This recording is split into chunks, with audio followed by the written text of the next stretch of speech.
안녕하세요.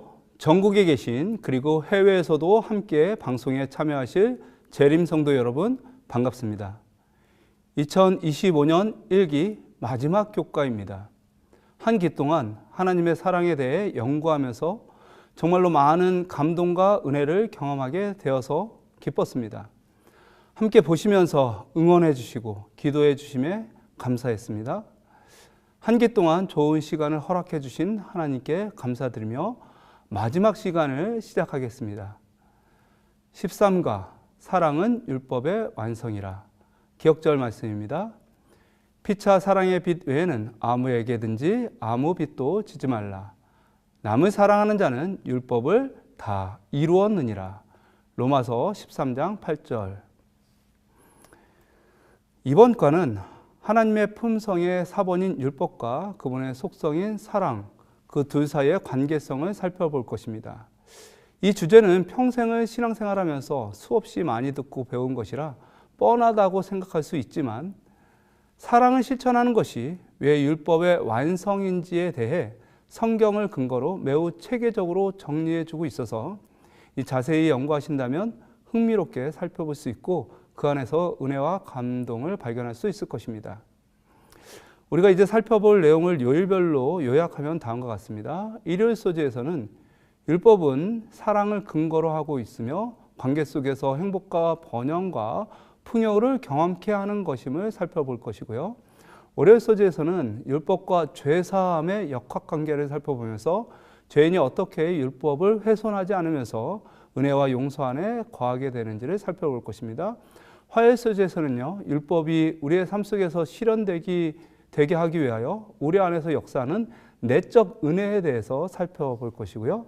수요일 소재에서는 율법을 온전히 지키기 위해서 우리는 어떻게 적극적으로 사랑을 실천해야 하는지를 살펴볼 것입니다.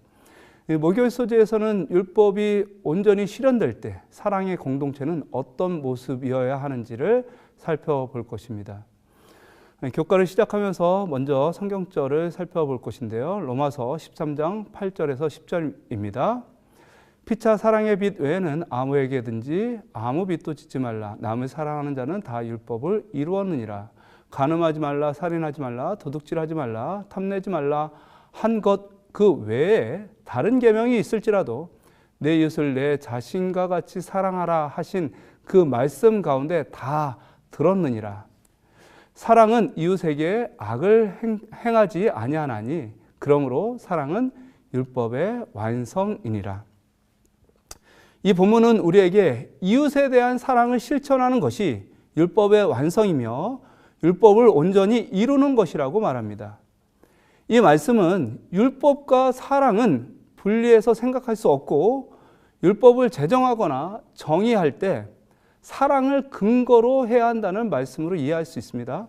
예를 들면 직원회가 무엇인가를 결정할 때 돈이나 명예나 인맥을 기준으로 하는 것이 아니라 연민과 긍휼과 사랑이 근거가 되어야 하며 교회 공동체의 안정과 평화를 위한 것이 되어야 한다는 것입니다.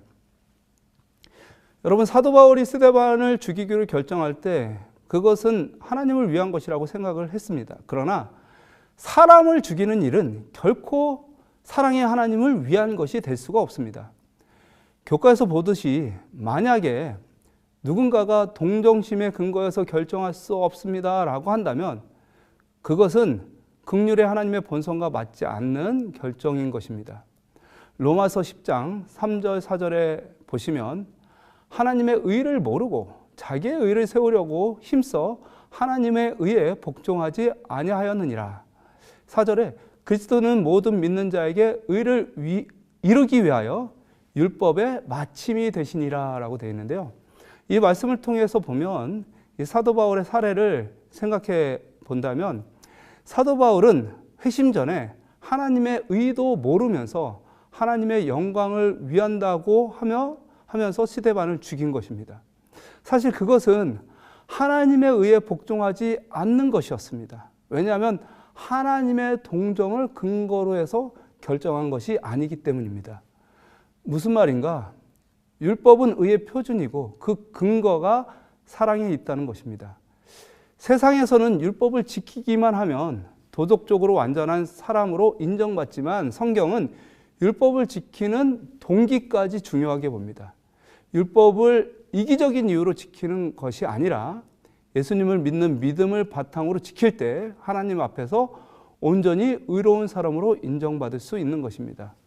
그 이유는 한 번 죄인이 된 사람은 아무리 율법을 지켜도 스스로 의로워질 수 없기 때문에 그렇습니다. 따라서 죄인은 율법을 실천하기 이전에 반드시 죄사함의 은혜가 바탕이 되어야 의인으로 인정받을 수 있는 것입니다.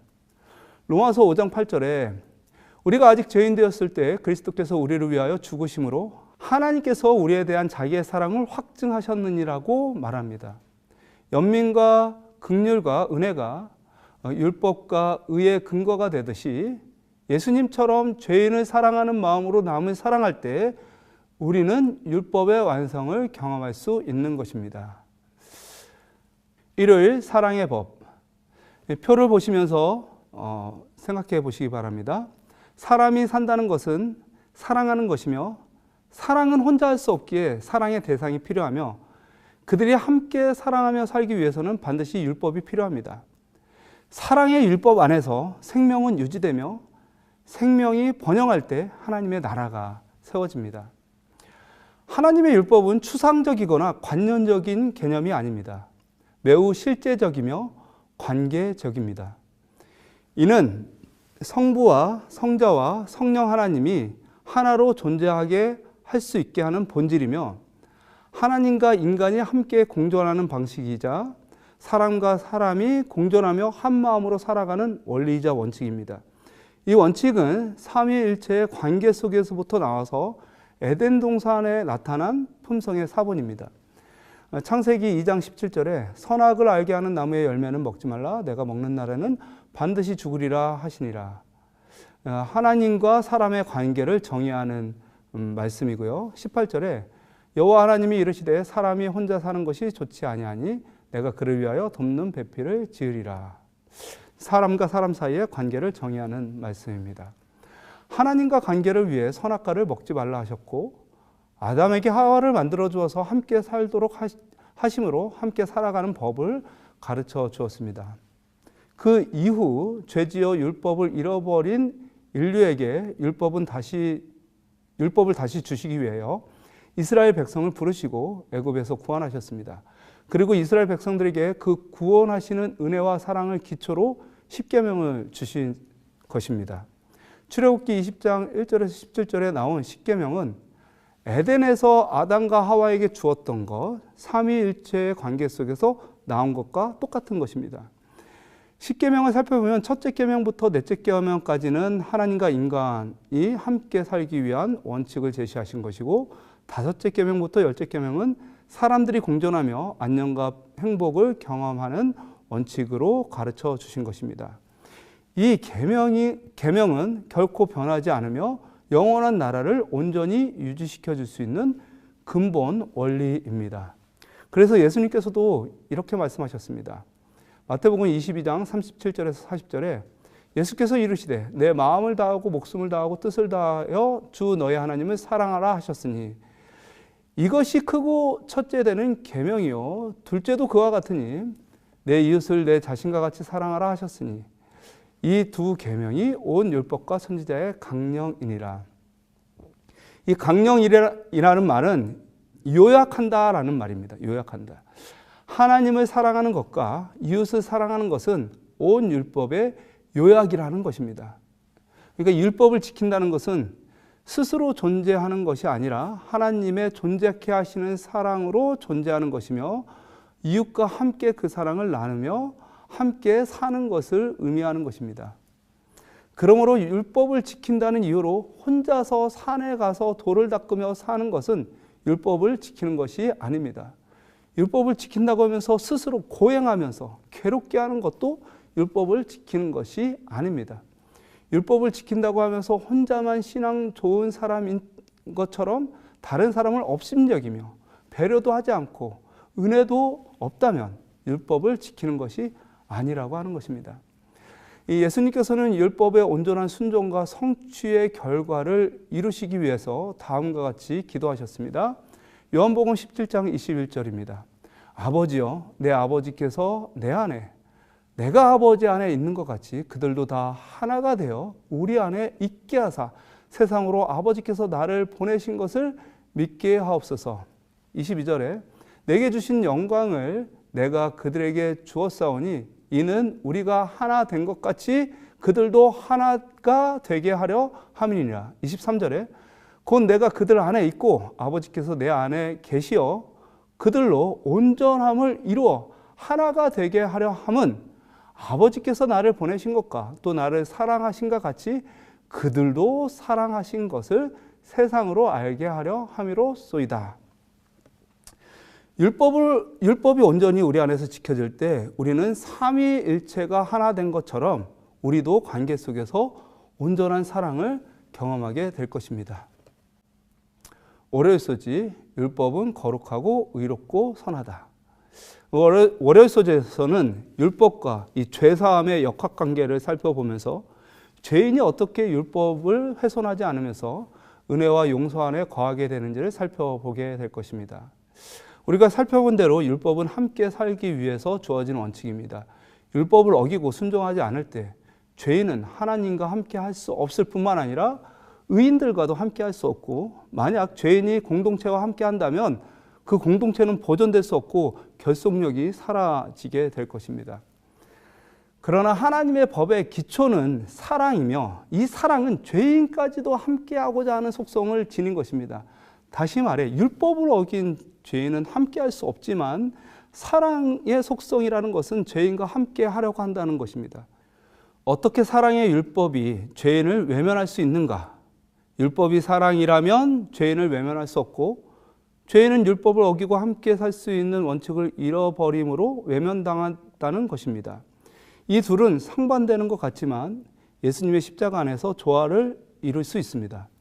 로마서 3장 25절에서 26절에 이 예수를 하나님이 그의 피로써 믿음으로 말미암아 화목제물로 세우셨으니 이는 하나님께서 길이 참으시는 중에 전에 지은 죄를 관가하심으로 자기의 의로우심을 나타내려 하심이니, 곧 이때에 자기의 의로우심을 나타내사 자기도 의로우시며 또한 예수를 믿는 자를 의롭다 하려 하심이라. 십자가는 하나님의 사랑을 나타내며 죄인을 외면하지 않습니다. 또한 십자가는 함께 살게 하는 율법의 목적을 성취하면서 죄인도 함께 할 수 있도록 해줍니다. 의를 나타내시고 죄인도 의롭다 하심인 것이죠. 그러므로 하나님은 율법을 지키면서도 동시에 은혜도 베풀 수 있는 것입니다. 사도 바울은 로마서 3장 31절에 그런즉 우리가 믿음으로 말미암아 율법을 파기하느냐? 그럴 수 없느니라. 도리어 율법을 굳게 세우느니라. 로마서 6장 1절에 그런즉 우리가 무슨 말 하리요? 은혜를 더하게 하려고 죄에 거하겠느냐? 그럴 수 없느니라. 죄에 대하여 죽은 우리가 어찌 그 가운데 더 살리요? 십자가는 율법을 파괴하지도 않고 십자가의 은혜는 죄인이 더 이상 죄에 머물게 하지도 않습니다.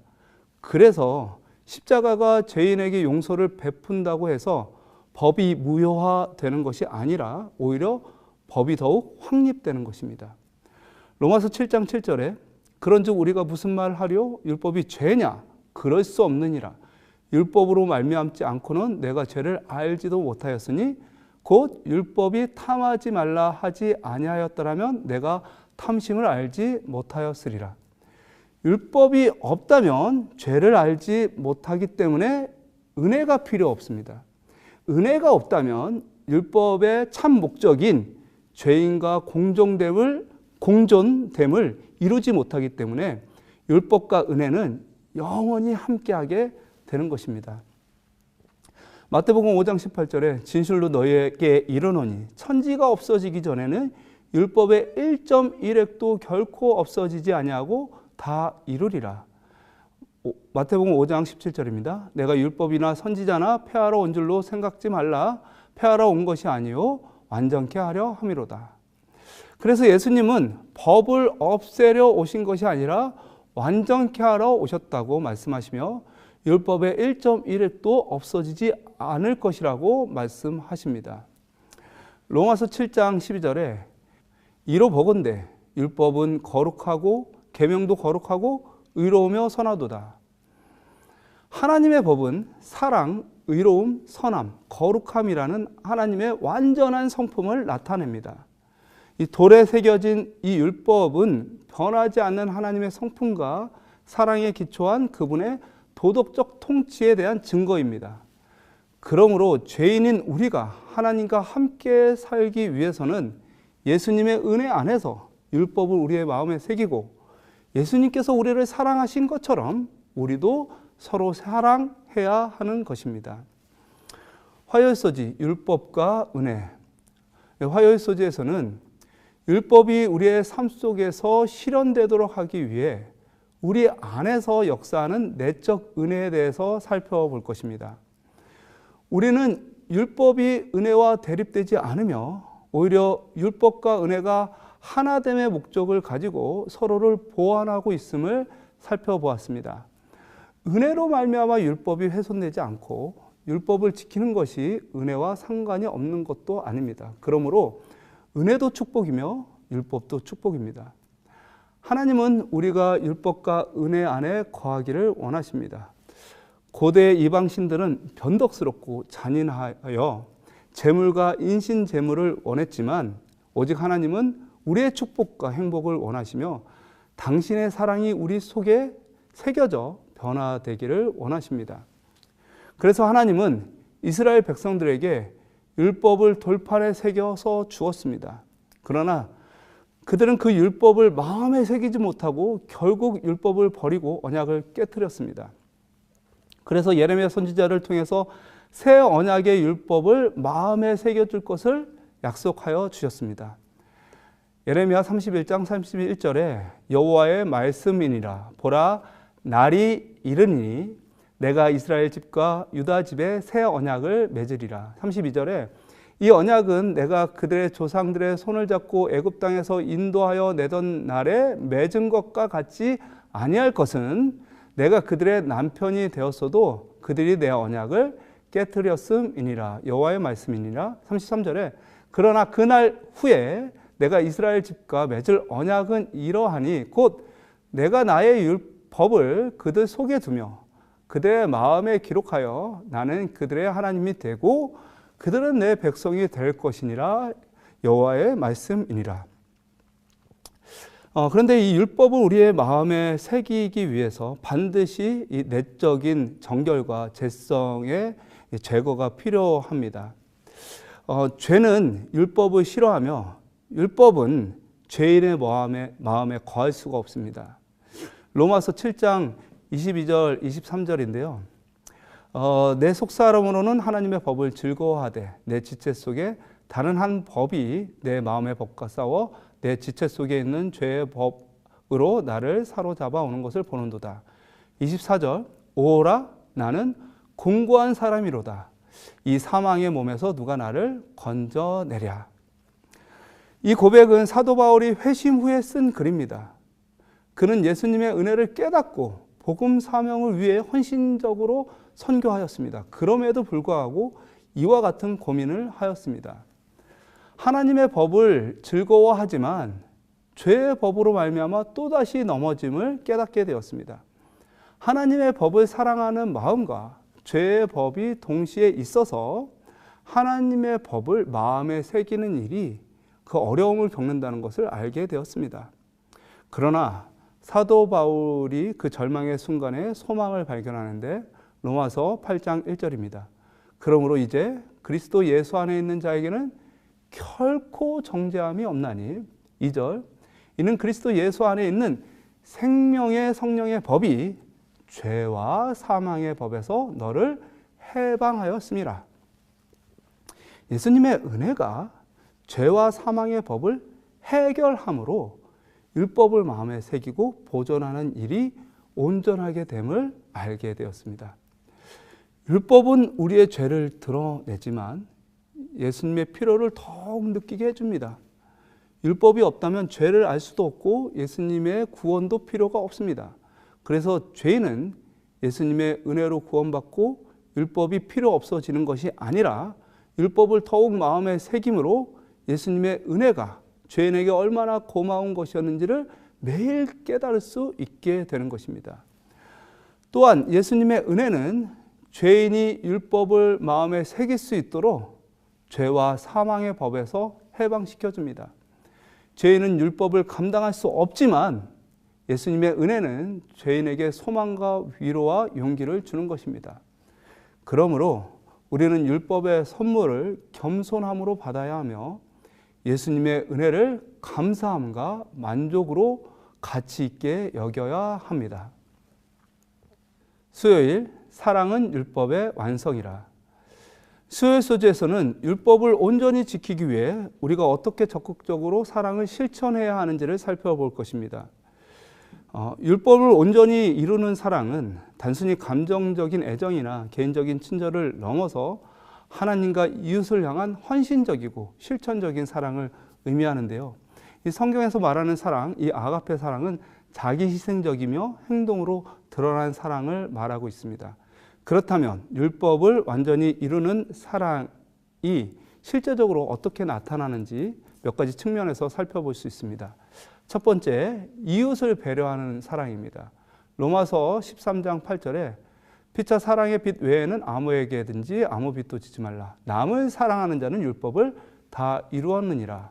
간음하지 말라, 살인하지 말라, 도둑질하지 말라, 탐내지 말라 한 것과 그 외에 다른 계명이 있을지라도 내 이웃을 내 자신과 같이 사랑하라 하신 그 말씀 가운데 다 들었느니라. 사랑은 이웃에게 악을 행하지 아니하나니 그러므로 사랑은 율법의 완성이니라. 사도 바울은 로마서 13장에서 10계명의 사람을 위한 계명을 인용하며 내 이웃을 내 자신과 같이 사랑하라는 말씀 안에 모든 계명이 완성된다고 말합니다. 이는 단순한 감정이 아니라 이웃에게 해를 끼치지 않을 뿐만 아니라 이웃의 필요를 자신의 필요처럼 여기고 실천하는 사랑을 의미한다는 것입니다. 두 번째, 자유를 통해서 역사하는 사랑입니다. 갈라디아서 5장 13절인데요. 형제들아, 너희가 자유를 위하여 부르심을 입었으나 그러나 그 자유로 육체의 기회를 삼지 말고 오직 사랑으로 서로 종로로 살아. 온 율법은 내 이웃 사랑하기를 내 자신과 같이 하라 하신 한 말씀에서 이루어졌느니라. 위의 말씀은 신자들이 자유를 육체의 기회로 삼지 말고 사랑으로 서로 종로로 살라고 권면합니다. 이는 사랑이 단순한 의무감에서 나오는 것이 아니라 성령 안에서 자유롭게 역사하며 자발적으로 이웃을 섬기는 모습으로 나타나야 함을 의미하고 있습니다. 세 번째인데요. 하나님의 사랑에서 비롯된 사랑.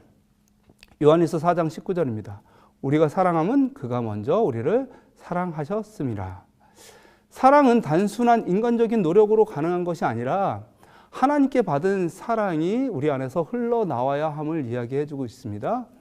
예수님께서도 내가 너희를 사랑한 것 같이 너희도 서로 사랑하라고 말씀하셨습니다. 즉, 율법을 이루는 사랑은 먼저 하나님과의 관계 속에서 그분의 사랑을 경험한 사람만이 흘러내려 보낼 수 있다라고 하는 것입니다. 네 번째는요, 구체적인 실천으로 나타나는 사랑인데요.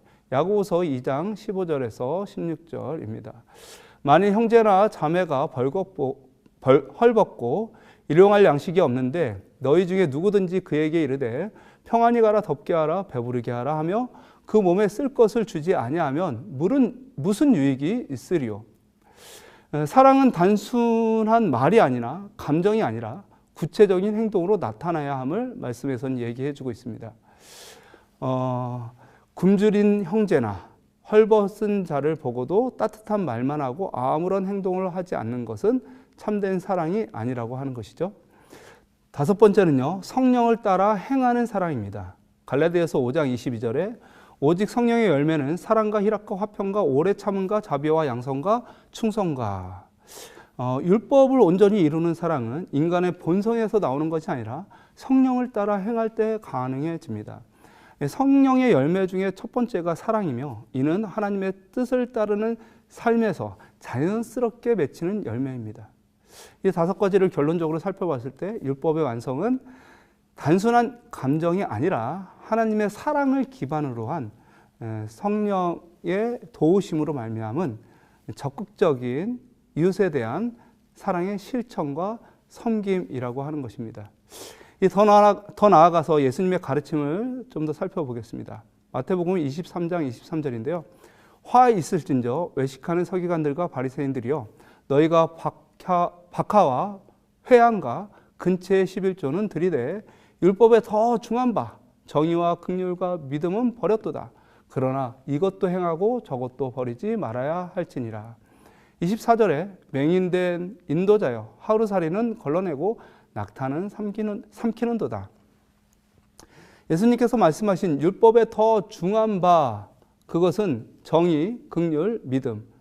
이것은 단순한 외적인 계명 준수를 넘어서 하나님의 본질적인 뜻을 실천하는 것을 의미합니다. 특히 안식일 계명과 관련하여 성경은 안식일이 단순한 휴식의 날을 넘어서 구원과 정의의 깊은 의미를 내포하고 있음을 강조하고 있습니다. 신명기 5장 15절에 하나님은 이스라엘 백성에게 안식일을 지키는 이유로 출애굽과 구원을 언급하십니다. 너는 기억하라. 내가 애굽 땅에서 종이 되었더니 내 하나님 여호와가 강한 손과 편팔로 거기서 너를 인도하여 내었나니 그러므로 내 하나님 여호와가 내게 명령하여 안식일을 지키라 하였느니라. 이는 안식일이 단순히 창조의 기념일 뿐만 아니라 억압과 속박에서 해방된 날로서의 의미가 있음을 보여줍니다. 따라서 안식일은 인간을 위한 자유와 회복을 상징하며 구원의 은혜를 기억하게 하는 것입니다. 이사야서 58장에서 하나님은 참된 금식과 안식일의 의미를 연결하며 정의를 실천하는 것이 하나님을 기쁘시게 하는 일임을 말씀하고 있습니다. 6절인데요. 내가 기뻐하는 금식은 흉악의 결박을 풀어주며 멍에의 줄을 끌어주며 압제에 당하는 자를 자유하게 하며 모든 멍에를 꺾는 것이 아니냐. 7절 또 줄인 자에게 내 양식을 나눠주며 유래하는 빈민을 집에 들이며 헐벗은 자를 보면 입히며 또 내 권력을 피하여 스스로 숨지 아니하는 것이 아니겠느냐. 단순히 외적인 금식과 종교적 의식을 행하는 것이 아니라 굶주린 자를 먹이고 압제받는 자를 해방하며 가난한 자를 돌보는 것이 참된 사랑이며 경건인 것입니다. 안식일을 지키는 것 또한 자기 유익을 구하는 것이 아니라 연약한 자를 돌보고 사랑을 실천하는 것이 되어야 합니다. 예수님께서도 안식일에 병자를 고치고 제자들이 이삭을 자르는 것을 용납하신 것은 안식일의 본질이 사랑과 긍휼, 회복에 있음을 가르쳐 주신 것입니다. 하나님을 기뻐하시는 것과 이웃을 향한 사랑과 정의의 실천은 분리될 수 없는 개념입니다. 참된 안식일 준수는 자신만을 위한 안식이 아니라 연약한 자들과 함께 누리는 안식이 되어야 합니다. 목요일 소지, 무엇보다 서로 사랑하라. 이 목요일 소지에서는 율법이 온전히 실현될 때 사랑의 공동체는 어떤 모습이어야 되는지를 살펴볼 것입니다. 하나님의 나라의 공동체는 사랑이 온전히 나타나 있는 공동체입니다. 그 나라는 자유하고 공평하며 모두가 평등하며 모두가 행복한 나라인 것입니다. 야고보서 2장 1절에서 5절에 내 형제들아 영광의 주 곧 우리 주 예수 그리스도에 대한 믿음을 너희가 가졌으니 사람을 차별하여 대하지 말라. 만일 너희 회당에 금 가락지를 끼고 아름다운 옷을 입은 사람이 들어오고 또 남루한 옷을 입은 가난한 사람이 들어올 때에 너희가 아름다운 옷을 입은 자를 눈여겨보고 말하되 여기 좋은 자리에 앉으소서 하고 또 가난한 자에게 말하되 너는 거기서 서 있든지 내 발등상 아래에 앉으라 하면 너희끼리 서로 차별하며 악한 생각으로 판단하는 자가 되는 것이 아니냐. 내 사랑하는 형제들아 들을지어다. 하나님이 세상에서 가난한 자를 택하사 믿음에 부요하게 하시고 또 자기를 사랑하는 자들에게 약속하신 나라를 상속으로 받게 하지 아니하셨느냐. 이 말씀에서 야고보는 하나님 나라가 어떠해야 하는지 매우 실제적인 예를 들어 설명합니다. 그는 우리가 그리스도 안에서 동등한 가치를 지닌 존재임을 강조하고 있습니다. 이는 우리 모두가 그리스도의 피의 값으로 주고 산 것이기 때문에 모두 다 고귀한 자녀들이라는 말입니다. 야고보는 편애와 차별, 그리고 악한 생각으로 서로 판단하는 것이 예수님을 향한 참된 믿음이 아님을 분명히 말하고 있습니다. 오히려 우리는 하나님의 사랑으로 가치 있게 된 존재로서 그분의 사랑을 나타낼 때 하나님의 나라를 이루어갈 수 있음을 가르쳐주고 있습니다. 시대의 소망 641페이지에 다음과 같이 말합니다. 사람에 대한 사랑은 하나님의 사랑이 이 땅을 향하여 나타나는 것이다. 영광의 왕께서 우리와 하나가 되신 것은 이 사랑을 우리에게 심고 우리로 한 가족의 자녀가 되게 하기 위함이었다. 그리고 내가 너희를 사랑한 것 같이 너희도 서로 사랑하라는 그리스도의 고별의 말씀이 성취될 때 곧 그분이 세상을 사랑하신 것처럼 우리가 세상을 사랑할 때 우리에게 주신 그분의 사명이 성취된다. 우리 마음속에 하늘이 있기 때문에 우리는 하늘에 적합한 자가 된다. 이어서 야고보서 2장 6절에서 9절을 함께 읽어보겠습니다. 너희는 도리어 가난한 자를 업신여겼도다. 부자는 너희를 억압하며 법정으로 끌고 가지 아니하느냐. 7절 그들은 너희에게 대하여 일컫는 바 그 아름다운 이름을 비방하지 아니하느냐. 8절 너희가 만일 성경에 기록된 대로 내 이웃 사랑하기를 내 몸과 같이 하라 하신 최고의 법을 지키면 잘하거니와. 9절 만일 너희가 사람을 차별하여 대하면 죄를 짓는 것이니 율법이 너희를 범법자로 정죄하리라. 하나님의 율법은 모든 사람에게 존귀와 고귀함을 주는 것입니다. 그러나 이스라엘 나라는 자신들만의 특권 의식을 가지고 이방인들과의 교제를 피하였고 차별하고 판단하였습니다. 그것은 하나님 앞에 큰 죄였습니다. 지금의 교회도 마찬가지입니다. 교회가 하나님의 율법을 순종한다고 하면서 사회에서 배척당하고 소외된 사람들을 무시하면서 그들을 향한 도움의 손길을 펼치지 않는다면 죄가 되는 것입니다. 또한 교회가 11금과 헌금을 잘하고 교회 출석을 잘하는 사람들끼리만 기도하고 봉사하며 그들끼리만 사랑을 나눈다면 율법을 온전히 실천하는 공동체라고 말할 수 없는 것입니다. 예수님께서는 제자들에게 내가 너희를 사랑한 것처럼 너희도 서로 사랑하라고 명령하셨습니다.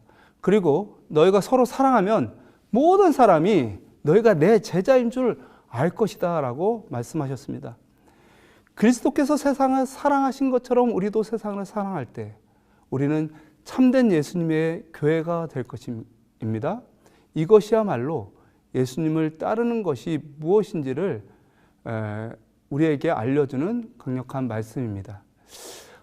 이 말씀을 가지고 정말 우리가 사랑의 공동체로서 하나님의 교회로 세워지게 되시길 간절히 바랍니다. 금요일소지 더 깊은 연구를 위해 우리가 하나님과 일하는 동역자라는 사실을 깨달을 때 우리는 그분의 약속을 무관심하게 내뱉지 않을 것이다. 그분의 약속은 우리의 마음에서 불타오를 것이며 우리 입술에서 뜨겁게 발하여질 것이다. 모세가 무지하고 훈련되지 않았으며 반역하는 백성을 위해 봉사하도록 부름받을 때 하나님께서는 내가 친히 가리라. 내가 내게 평안을 주리라고 약속하셨다. 그리고 그분은 내가 반드시 너와 함께 하리라고 약속하셨다. 이와 같은 약속은 괴로움과 고통을 당하는 그분의 자녀들을 위하여 그리스도를 대신하여 일하는 모든 사람에게도 주어진 것이다. 시대의 소망 641페이지. 예수님께서는 우리와 특별한 사랑의 동행을 하기를 원하십니다. 내 길에 주님이 함께 계시기도 하지만 우리가 주님의 길에 함께 동행하기를 원하십니다. 우리가 연약하고 방황할 때 주님이 우리를 도우시고 위로하시기 위하여 동행하시지만 우리가 주님의 율법을 사랑하여 주께서 사랑하신 것처럼 하고자 할 때 이 세상에서 손해보고 핍박받고 무시당해도 끝까지 십자가의 정신으로 타인을 위해서 봉사하며 그리스도의 교회를 세우기 위해서 봉사하는 사람들을 위해서 예수님께서는 반드시 함께 하시며 사랑으로 동행하십니다. 그 주님의 선하심이 저와 여러분의 평생에 함께 하기를 기도합니다. 이제까지 2025년도 일기 교과 해설을 나누면서 참 행복했습니다. 함께 해주신 여러분께 감사드리며 하나님의 은혜와 축복에 감사와 찬양과 영광을 올려드립니다. 감사합니다.